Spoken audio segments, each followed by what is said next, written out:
বলি আমরা একটু দেখি। আমরা বেসিক ওয়েজেসটা বের করব। শুরু থেকেই আমরা একেবারে এবার শুরু থেকে কল করি। If bracket open logical test এই সেল লেস দ্যান ইকুয়াল 40, যদি এই সেল 40-এর কম হয় সেক্ষেত্রে লুকআপ ভ্যালু গ্রেড 3 টেবিলারে এইটুকু অবশ্যই লক করব, কমা 2, 0 ব্র্যাকেট ক্লোজ। ভিলুকপের পার্টটুকু আমরা শেষ করলাম, গুণ দিলাম এই সেল। এই যদি 40-এর কম হয় তাহলে এই সেলে যে অ্যামাউন্ট থাকবে সেই অ্যামাউন্টের সাথে আমাদের এই ভিলুকপে 150 বা 200 বা 300 যা বের হবে সেটা গুণ হবে। এইটুকু দিয়ে এটুকু আমরা করলাম, কমা দিলাম। ভ্যালু ফলসে হওয়ার কথা, আমরা যদি 40-এর বেশি হয় তাহলে কি হবে সেটা হওয়ার কথা। এক্ষেত্রে আমরা আবার ভিলুকআপ কল করলাম। ভিলুকআপ কল করে লুকআপ ভ্যালু দিলাম এটা, কমা টেবিল অ্যারে দিলাম আচ্ছা টেবিল অ্যারে দিলাম এইটুকু,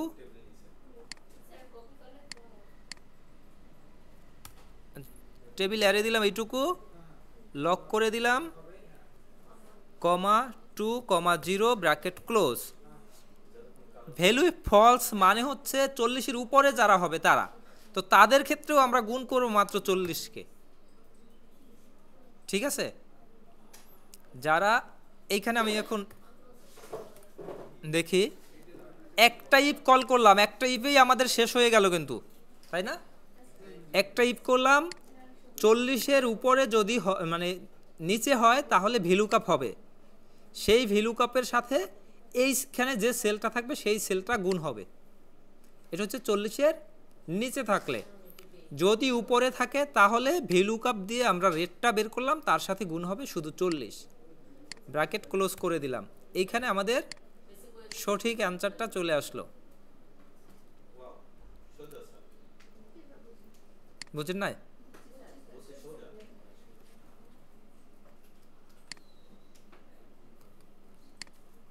যদি আমাদের ওই অ্যামাউন্ট থাকতো আগের অ্যামাউন্ট, সেক্ষেত্রেও আমরা এটা করতে পারি। অ্যামাউন্টটা প্রশ্নে যে অ্যামাউন্ট এখানে সেই অ্যামাউন্টটাই দিয়ে দিব।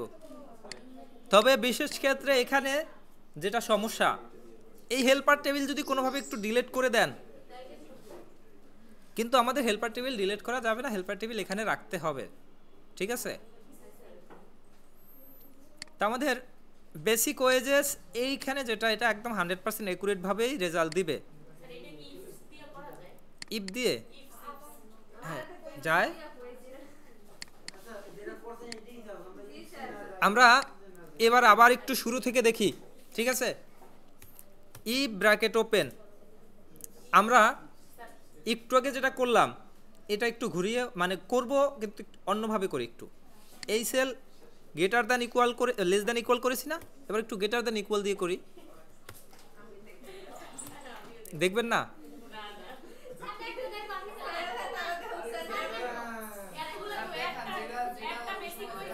লজিক আপনি যেভাবে দিবেন সেই অনুযায়ী আপনি ভ্যালু সাজাবেন।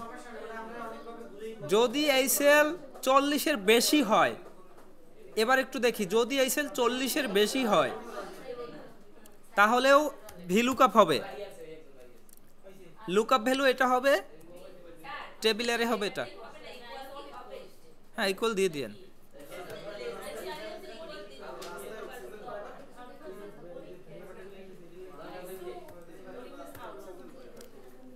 এইখানে লজিকটা আমরা যেটা দিব সেটার উপর বেস করে ভ্যালু ট্রুতে কি হবে, ফলসে কি হবে এটা করতে হবে। তো এই ক্ষেত্রে কি আমরা এবার কি ভ্যালু ইফ ট্রুতে কি দিব, মানে ভ্যালু ইফ ট্রুতে আমাদের ভিলুকআপ দিয়ে নির্দিষ্ট রেটটা বের হলো, গুণ হবে এবার কত কে বলবেন? 40 গুণ হবে।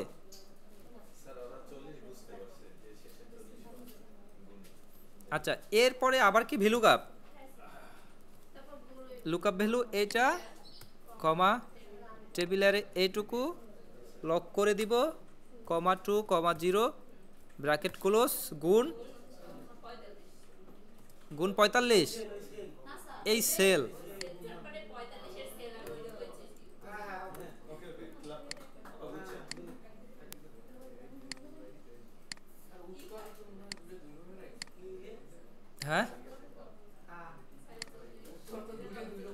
একই একই উত্তর আসছে।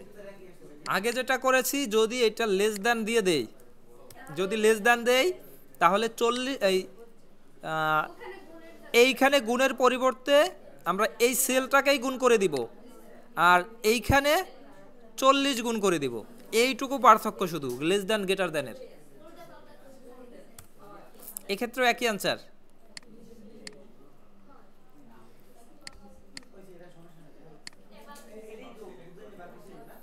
আচ্ছা, ওভারটাইম ওয়েজেস সেটা কিভাবে করব? ইফ এই cell greater than equal question,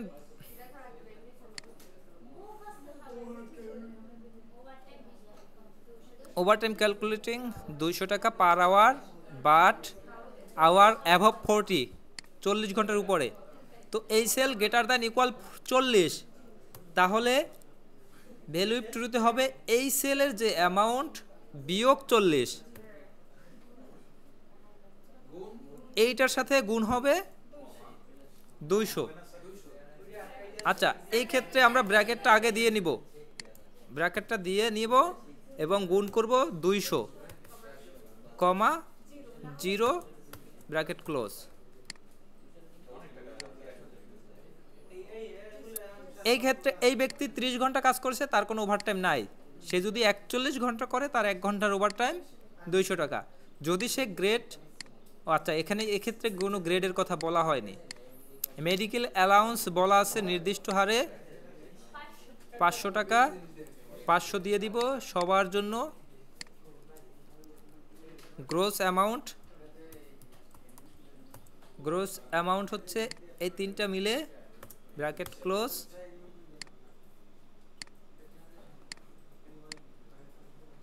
tax হচ্ছে 10%, এই সেল ইন্টু 10%,